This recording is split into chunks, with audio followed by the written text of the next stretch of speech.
있사옵가 선하신 하나님이라는 제목으로 오늘 말씀을 증거합니다. 오늘 본문을 보게 되면 이삭의 두 아들 에서와 야곱의 출생 이야기를 다루고 있습니다.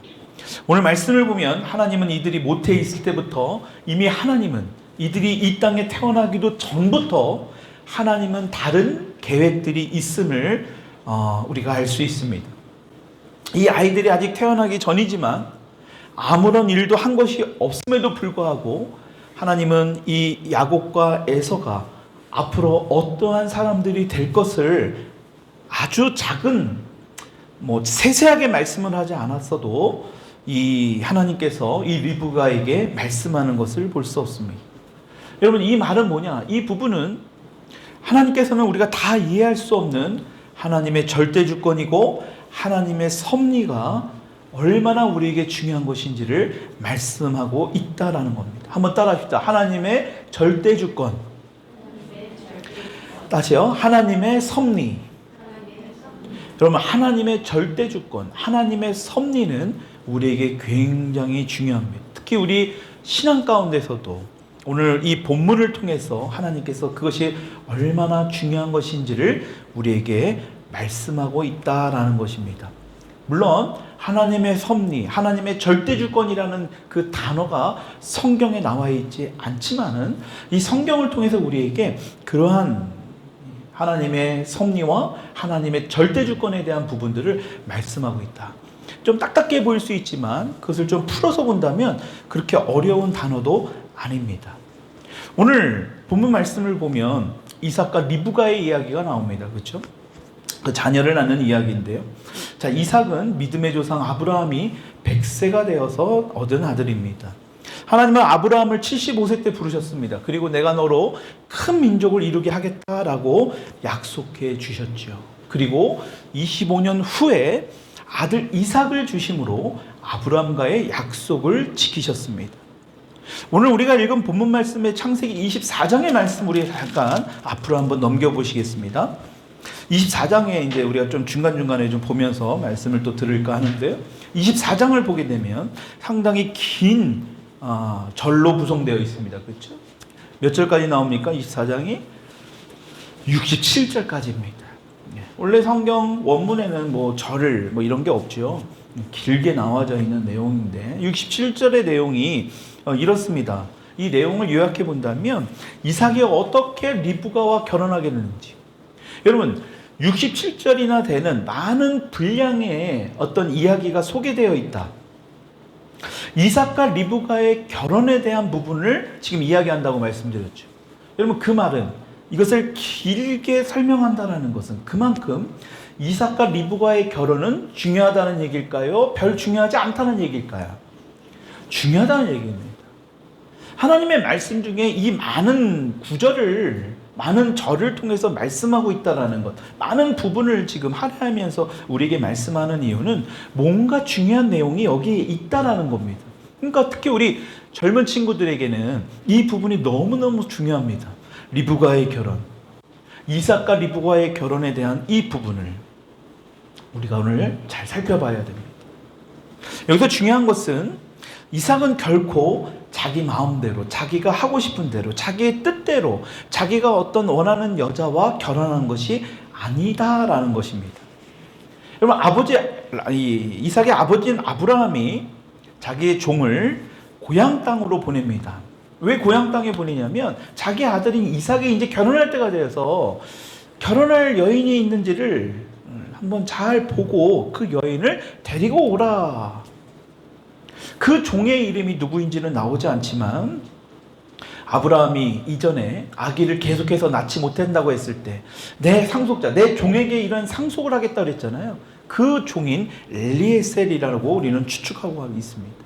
그러니까 이 엘리에셀이라는 종은 아브라함의 상속을, 모든 것을 다 물려줄 정도의 생각을 했던 사람이라는 것. 그 정도로 아브라함에는 굉장히 중요한 종이라고 할 수 있겠죠. 믿을 수 있는 그런 사람이라고 할 수 있습니다. 그래서 그 종을 자기 고향으로 보내서 아들 이삭을 위해 아내를 구원해 오라는 굉장히 중요한 미션을 주게 되는 것입니다. 그때 하나님께서 이 엘리에셀이라는 종을 인도하셔서 오늘 등장하는 리브가라는 아주 귀한 여인을 만나게 해주십니다. 그러니까 여러분 잘 보세요. 결혼도 하나님의 인도하심을 경험할 때야 이삭과 리브가가 될 수 있는 겁니다. 그러니까 하나님께서 그것을 인도하심을 이 엘리에셀이라는 종을 통해서 이들이 경험하고 있다. 이삭과 리브가는 서로 보고 결혼하기 전에 서로 만나고 그렇게 결혼한 것이 아니에요. 참 특이하게 결혼했습니다. 이삭은 한 번도 리브가를 보지 않았음에도 불구하고 어떻게 하느냐? 창세기 24장 67절 마지막 절에 이렇게 이야기합니다. 67절 말씀을 읽어봅시다. 시작.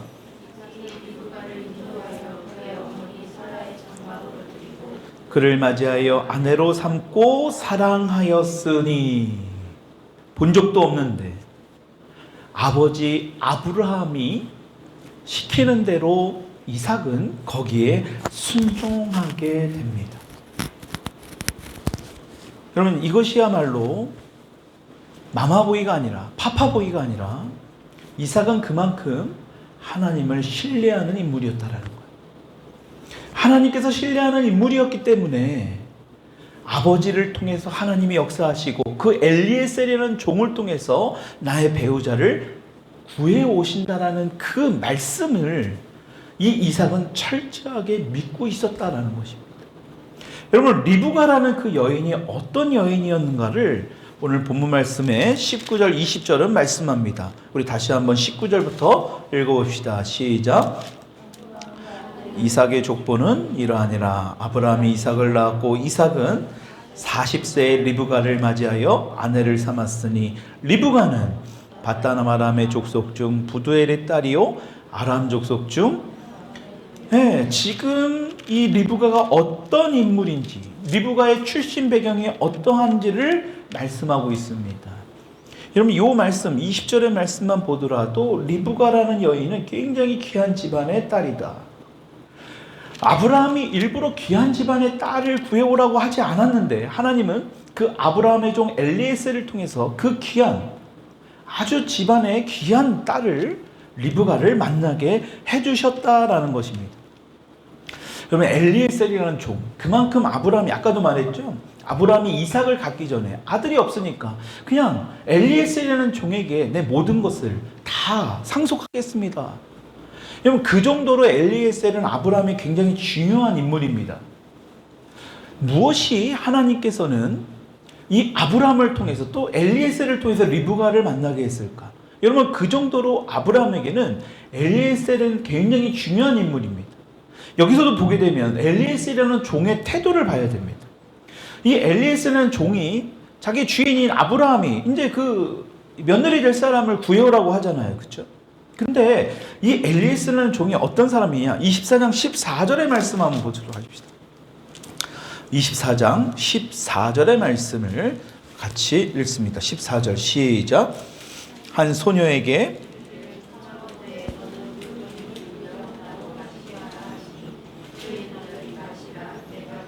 낙타에게도 마시게 하라 하면 그는 주께서 주의 종 이삭을 위하여 정하신 자라. 이로 말미암아 주께서 내 주인에게 은혜 베푸심을 내가 알겠나이다. 여러분, 이 말씀은 지금 기도하고 있다라는 겁니다. 그 위에 보면 12절을 보면 그가 이르되 우리 주인 아브라함의 하나님 여호와여 원하건대 오늘 나에게 순조롭게 만나게 하사 내 주인 아브라함에게 은혜를 베푸시옵소서. 지금 하나님께 기도하는 겁니다. 그러니까 지금 리브가라는 사람을 만나기 전이에요, 이 상황을.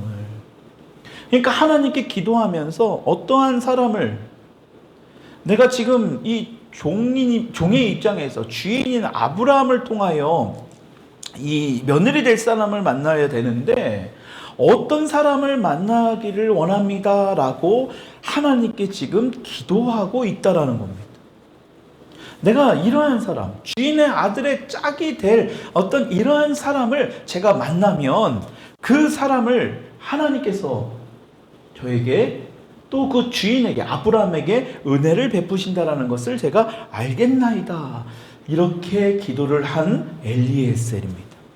15절을 보게 되면 그 말을 마치기도 전에, 여러분, 기도를 하나님께 기도하기도 전에 어떤 여인이 등장한다라는 것을 우리가 볼 수 있습니다.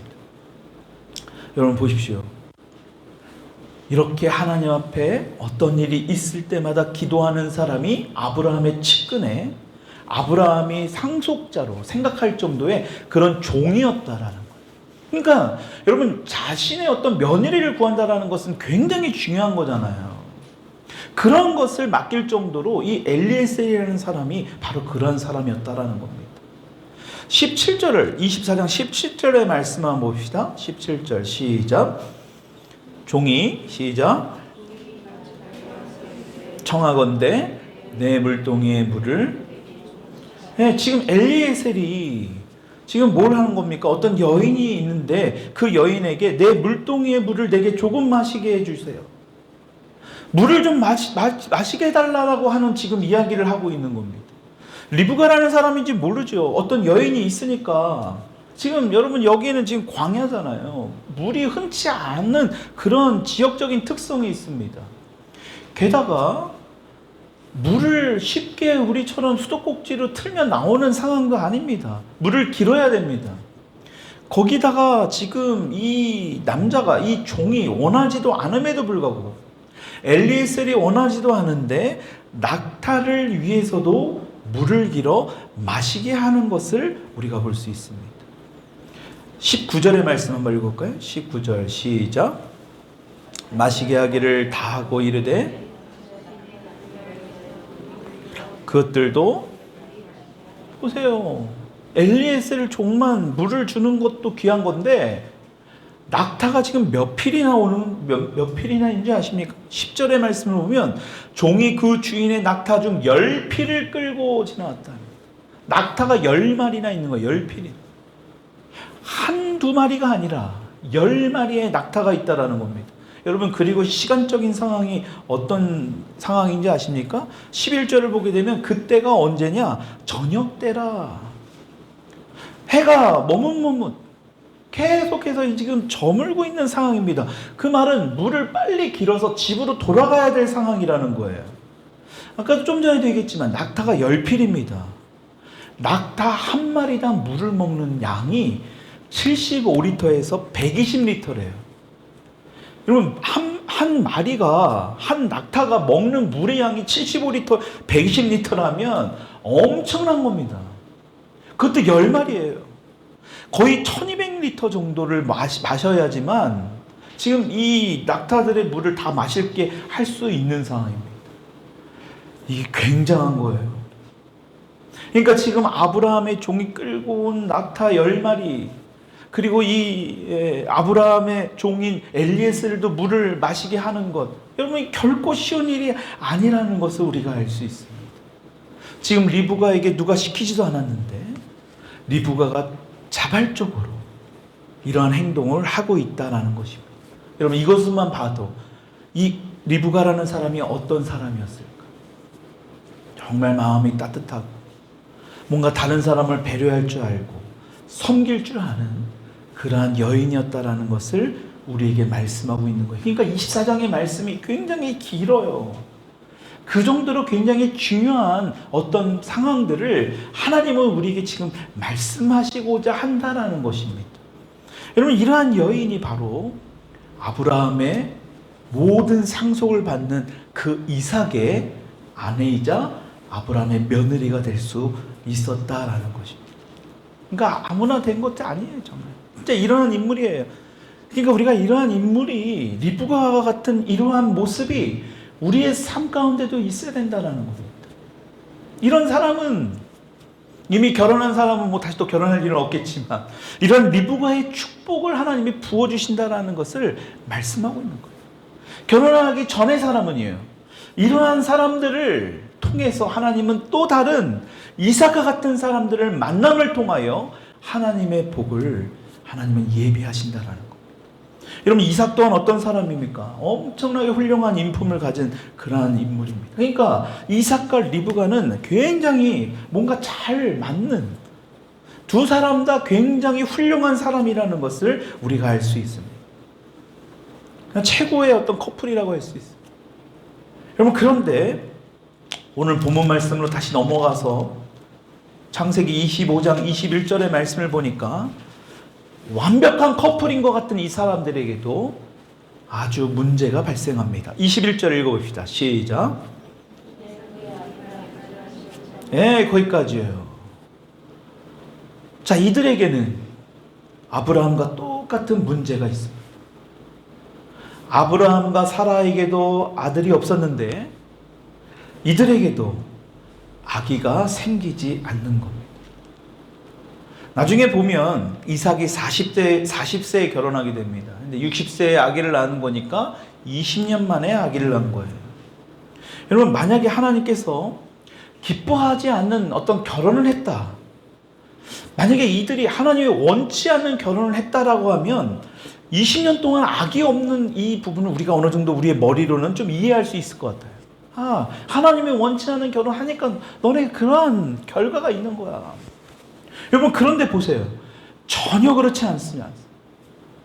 오히려 하나님께서 이들의 결혼을 전적으로 개입하셨습니다. 하나님의 철저한 인도, 우리가 좀 전에도 말씀드렸지만 하나님의 절대적인 주권, 하나님의 섭리로 이들이 결혼한 거예요.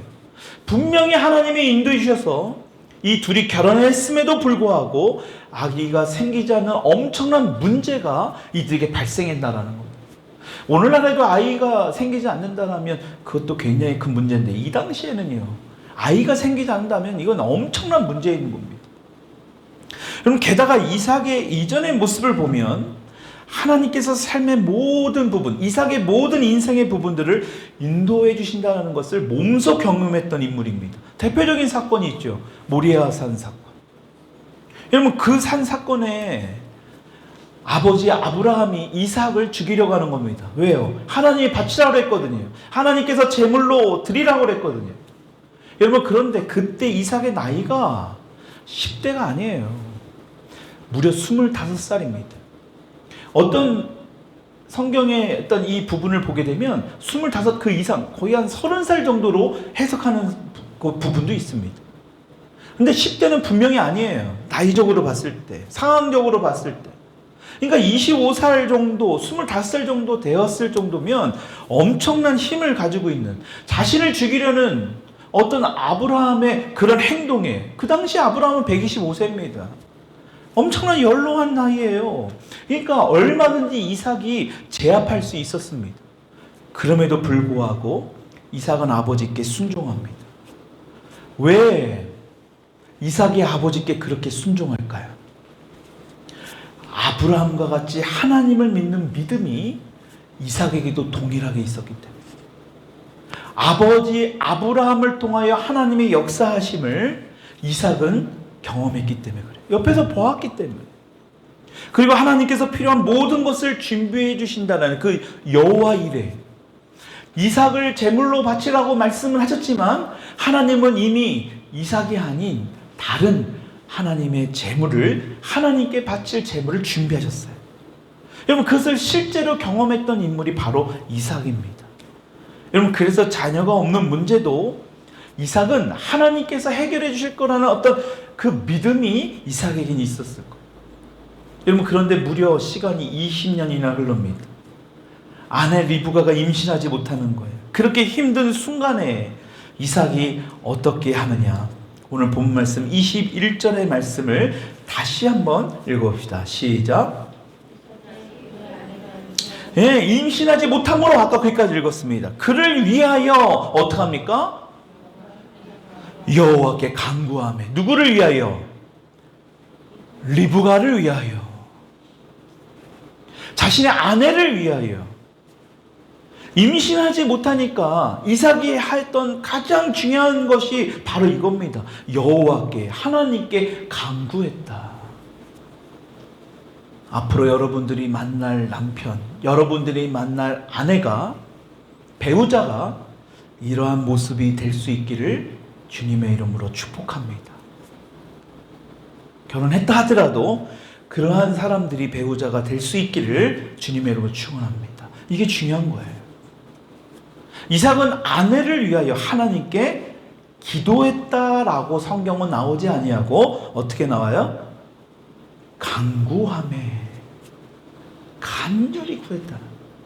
그냥 기도한 것이 아니라 간절하게 기도했다.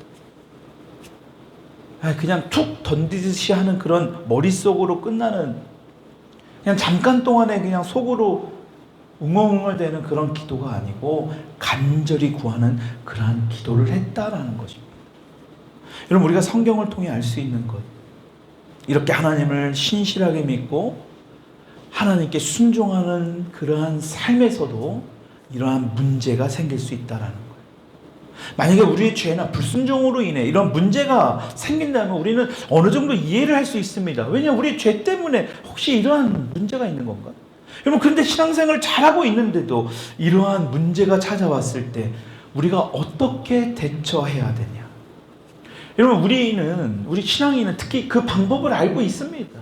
그런데 많은 사람들이, 대부분의 사람들이, 믿는 사람들도 하나님을 믿는다고 하면서도, 맡긴다고 하면서도 실제적으로는 자기들의 방식대로 해보려고 하는 경우가 너무 많습니다. 또는 아예 하나님도 생각 안 하죠. 논외로 생각해버려요. 포기해버리는 겁니다. 여러분, 그런데 하나님은 이런 문제가 생길 때마다 우리가 해야 될 것, 우리에게 원하는 것이 뭘까? 여러분, 그 문제를 놓고 간절히 기도하기를 원하신다. 형식적인 기도가 아닙니다. 이삭처럼 간절한 기도를 하나님은 원하신다라는 거예요. 그렇게 기도함을 통하여 뭘 하기를 원하기 때문에 하나님의 계획을 알아가기를 원하신다. 그러니까 한번 따라 합시다. 여호와 이레의 하나님. 여호와 이레의 하나님이 무슨 뜻입니까?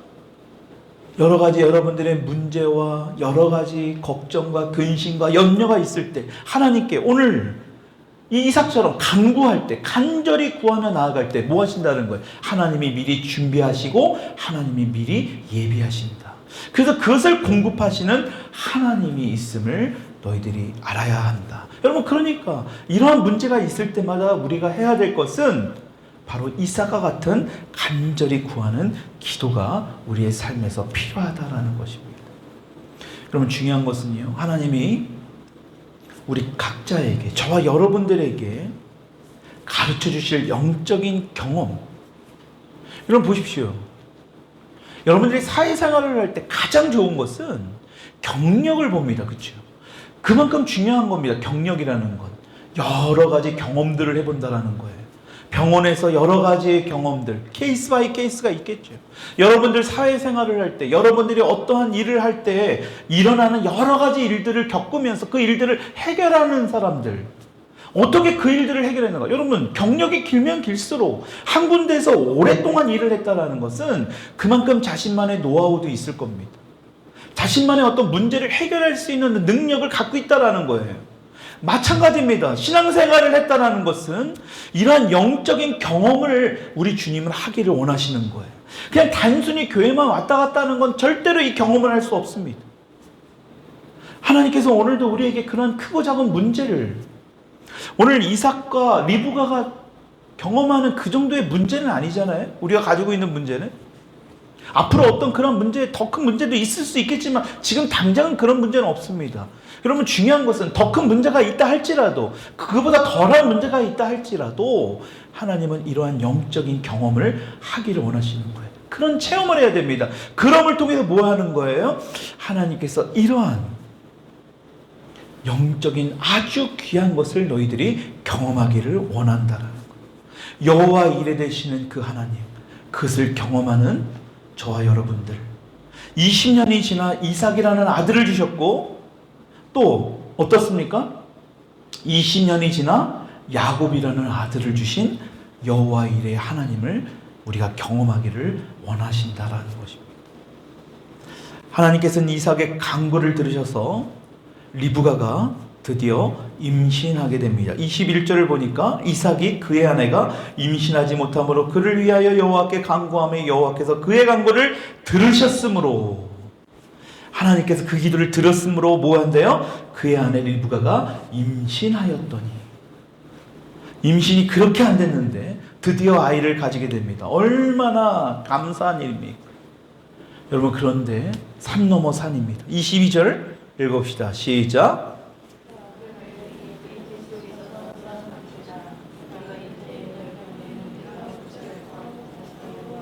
여러분, 이것은 이미 야곱과 에서라는 아들들이, 쌍둥이 아들들이 나온 이후에 적은 거니까요. 아들이라고 여기는 표현되어 있지만 리브가 당시에는 임신이 되어 있으니까 지금 아들인지도 모릅니다. 쌍둥이인지도 몰라요.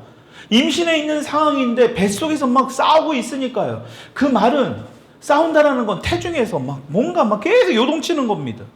얼마나 힘들겠습니까? 힘들게 임신한 상태예요. 리브가는 여기 안에 아들이 나는지 쌍둥이가 있는지 왜 어떤 일인지 모릅니다. 임신을 하고 있는데 뱃속의 통증이 너무너무 심한 겁니다. 하루하루가 너무 괴로운 거예요. 그래서 22절에 뭐라고 리브가가 얘기합니까? 읽어봅시다. 시작. 22절입니다. 시작.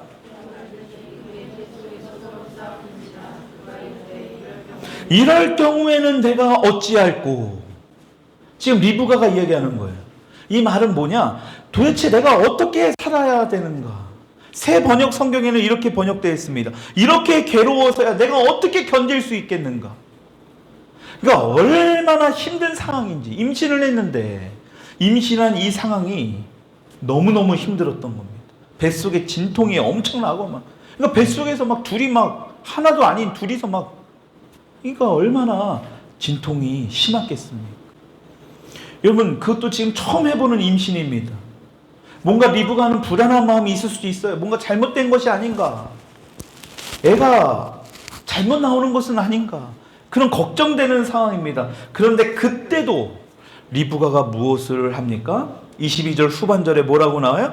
내가 어찌할꼬 하고 뭐예요? 가서 여호와께 묻자온대. 가서 여호와께 묻자온대.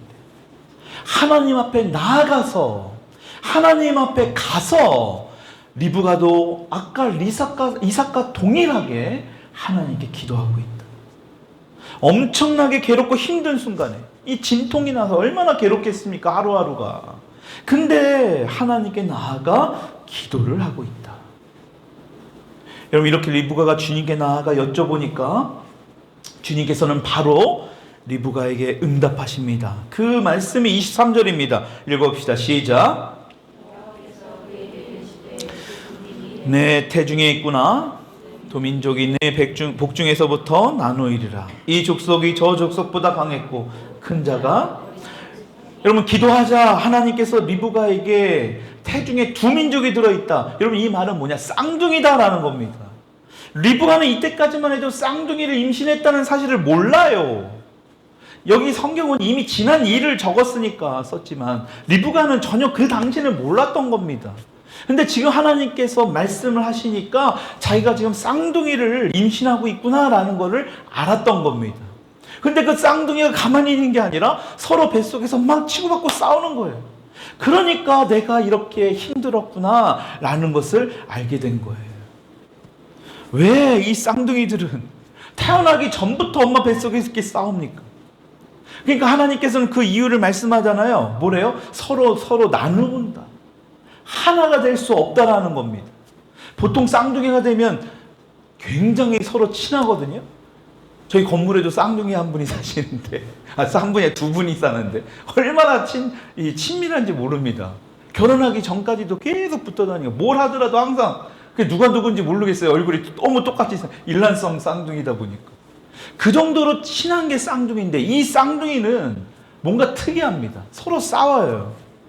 태어나서부터, 엄마 뱃속에서부터. 지금 하나님께서 뭐라고 말씀해요? 두 민족으로 나누게 될 것이다. 그러면서 뭐라고 합니까? 한 족속이, 이 족속이 저 족속보다 강하겠고 그것도 형이 동생을 섬길 것이다. 큰 자가 어린 자를 섬기리라. 미리 하나님이 말씀하고 있는 겁니다. 큰 자가 누구예요? 에서죠. 작은 자가 야곱입니다. 여러분, 그렇잖아요. 야곱은 나중에 이스라엘이 되죠. 그 형이 동생을 섬기는 자가 됩니다. 지금 하나님께서는 뱃속에부터 싸우는 이 쌍둥이를 통해서 말씀하시고자 하는 게 뭘까? 여러분, 하나님은요, 제가 처음에 말씀드린 하나님의 섭리, 절대적인 주권이 있습니다. 우리가 어떤 노력이나 어떤 선행을 통해서 하나님의 어떤 계획을 바꿔나가시는 게 아니에요. 하나님은 이미 우리가 태어나기 전부터 우리를 통한 계획이 있다라는 사실을 오늘 이 성경을 통해서 우리에게 말씀하고 있는 겁니다. 여러분, 그 말씀이 사도 바울이 로마서를 통해서 이렇게 말씀하고 있거든요. 로마서 9장 10절로 13절의 말씀입니다. 앞에 띄워놓은 말씀을 잘 읽어보셔야 됩니다. 시작. 그뿐 아니라 또한 리브가가 이삭 한 사람으로 말미암아 임신하였는데, 지금 리브가가 이삭 한 사람을 통하여 임신하였다라는 것을 훗날에 사도 바울이 이야기하는 거예요. 11절 시작. 그 자식들이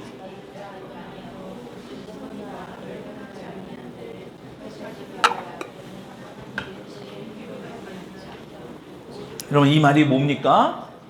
지금 에서나 야곱이 나지 않은 상태에서, 뱃속에 있는 상황에서 선이나 악을 행하지 않았어요. 이들은 어떤 것도 하지 않았습니다. 근데 그때에 뭐라고 나와요? 택하심을 따라 되는 하나님의 뜻이 행위로 말미암지 않고 오직 부르시는 이로 말미암아 서게 하려 하사. 그러니까 하나님의 뜻, 하나님의 부르심, 하나님의 택하심을 통하여서 이들을 하나님께서 나누어 버리셨습니다. 12절 읽읍시다. 시작. 리브가에게 이르시되 큰 자가 어린 자를 섬기기를 하나님은 이미 계획하셨다라는 겁니다. 13절 시작. 기록된 바 내가 야곱은 사랑하고 에서는 미워하였다. 하나님께서 야곱은 사랑하고 에서는 미워했다. 그럼 하나님은 사랑의 하나님이라면서, 아니 에서는 왜 미워하고 왜 야곱만 사랑합니까? 뭔가 차별하는 거 아닙니까? 여러분, 우리가 잘못 알고 있는 겁니다. 특히 우리 장로교에서는 예정론이라는 어떤 이런 그 신학의 아주 중요한 부분이 있습니다. 이 예정론에 대해서 우리가 잘못 알고 있으면 지금 이 말씀, 왜 야곱만 사랑하고 에서는 미워하지? 하나님은 사랑의 하나님, 공의의 하나님이 아니네, 잘못 이해하는 경우가 너무나 많습니다. 여러분, 하나님께서 다 정하셨으면 우리가 착하게 살 이유가 무엇이 있습니까? 아니, 누구는 천국에 가고 누구는 지옥에 갈 것을 이미 다 정하셨으면 우리가 그것을 뭐하러 전도해야 되냐? 반문하는 사람이 굉장히 많아요. 여러분, 그런데 이 애정론에 대해서 우리가 잘 알아야 됩니다. 하나님께서 우리를 택하셨다는 예정론의 핵심은 누구는 천국에 가고 누구는 지옥에 가고 이것이 아닙니다. 이 예정론이 나오게 된 이 배경이 종교개혁자 여러분 존 칼빈이라는 사람 알 겁니다. 칼뱅이라고도 하죠. 여러분, 이 사람을 통해서 이야기한 그 이론이에요. 성경을 통하여 나온 그 이론 사상입니다. 굉장히 중요한 겁니다. 이 말의 의미가 뭐냐? 믿는 사람들이 천국에 갈 것이라는 확실한 믿음을 이야기하는 겁니다. 믿어야 된다는 겁니다. 방금 읽은 로마서 말씀을 통해 믿는 사람은 천국에 확실히 가도록 예정되어 있다는 것을 강조하고, 이것이 핵심이지, 천국과 지옥에 가는 게 다 정해져 있다는 것이 아니에요. 그러니까 천국에 간다라는 것, 예수 그리스도를 통하여 우리가 믿음을 통하여 천국에 간다라는 것을, 우리가 그 믿음을 흔들려서는 안 된다라는 것을, 그것을 강조하기 위하여 예정론이라는 것을 이야기합니다. 여러분, 그러니까 하나님이 우리를 부르시고 선택하셨다라는 것, 정해져 있다라는 것, 여러분, 이것이 얼마나 감사합니까? 여러분, 이 로마서 말씀 한번 더 보십시오. 내가 무엇을 만든다. 이러면 내가 만드는 것은 내가 어떻게 만들든 내 마음이에요. 여러분들이 내가 만드는 거 가지고 이렇게 하라 저렇게 하라 할 이유가 없습니다. 내가 주인이고 내가 내 뜻대로 만들면 되는 겁니다. 하나님도 마찬가지입니다. 하나님이 절대적인 주권자이시고 하나님이 이 모든 것의 주인이시라면 하나님이 구원하시고 하나님이 구원하지 않는 것에 대해서 우리가 불평을 가질 이유가 하나도 없다라는 겁니다. 왜? 그것은 하나님이 정해놓으신 것이고 하나님의 절대적인 주권이기 때문에 우리가 그래서 그것을 믿는 것이 너무나 중요한 거예요. 여러분, 잘 보십시오. 우리가 구원에 대한 확신을 가지지 않는다면 우리는 하루하루 살아가는 것이 불안합니다. 여러분, 그래서 우리가 정해져 있다, 하나님께서 예정해 놓으셨다, 예배해 놓으셨다, 이것 때문에 우리가 뭘 할 수 있는 겁니까? 오늘도 이렇게 감사하며 예배를 드릴 수 있는 것, 그 수많은 사람들 중에 우리를 택하셨다라는 것.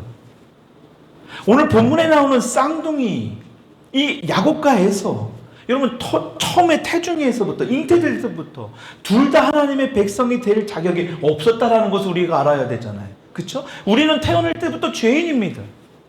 여러분 얼마나 어린아이도 아무것도 모르는 아기도요, 자기밖에 모르잖아요. 갓난 아기가 태어나서 엄마의 마음을 알까요? 아, 엄마가 어제 잠을 못 자니까 내가 오늘 좀 있다가 배고프면 그때 응애 해야지. 여러분 아기들은 그런 거 없어요. 내가 배고프면 그냥 울어버립니다. 자기밖에 모르는 거예요. 야곱과 지금 에서도 둘 다 하나님의 백성이 될 수 없는 사람이었습니다. 아브라함과 이삭은요, 하나님의 자녀가 될 만한 사람들이 아무도 없다라는 거예요. 저 여러분들만 봐도 그렇지 않습니까? 여러분 그럼에도 불구하고 하나님께서는 그들을 택해 주셨고 그들을 변화시켜 줬다라는 거예요. 여러분 그래서 하나님의 백성으로 만들어 주셨다라는 거예요. 여러분 이것이 하나님의 섭리예요. 우리가 다 몰라요, 하나님의 뜻을. 그러니까 우리의 머리로 다 이해할 수 없는 겁니다. 그런데 왜 둘 다 택하지 않고 하나만 택하셨냐? 여러분 그건 불공평한 게 아닙니다. 하나님의 아까 말씀드렸지만 절대적인 주권이다. 로마서 9장의 말씀을 잘 읽어봐야 됩니다. 여러분 야곱이야말로 하나님의 백성이 될 만한 행동을 못했지요. 얼마나 비열합니까? 거짓말하고. 야곱이라는 이란 자체가 거짓말하는 사람이라는 그런 뜻의 의미를 가지고 있죠. 여러분 그런데도 하나님이 기회를 주셨을 때 야곱은 그 기회를 믿음으로 붙들었어요. 여러분 그런데 에서는요, 그러한 믿음도 없었다. 여러분 그러니까 애초부터 하나님이 에서를 미워하신 것이 아니라, 야곱만 사랑한 것이 아니라 사실은 둘 다 똑같이 하나님이 기회를 주셨습니다. 여러분 그런데 그 은혜를 야곱은 붙들었고 에서는 그 은혜를 내버렸다라는 거예요. 가치 없이 여겼다. 오늘은 그 말씀을 드리기엔 시간이 너무 많이 흐르니까요.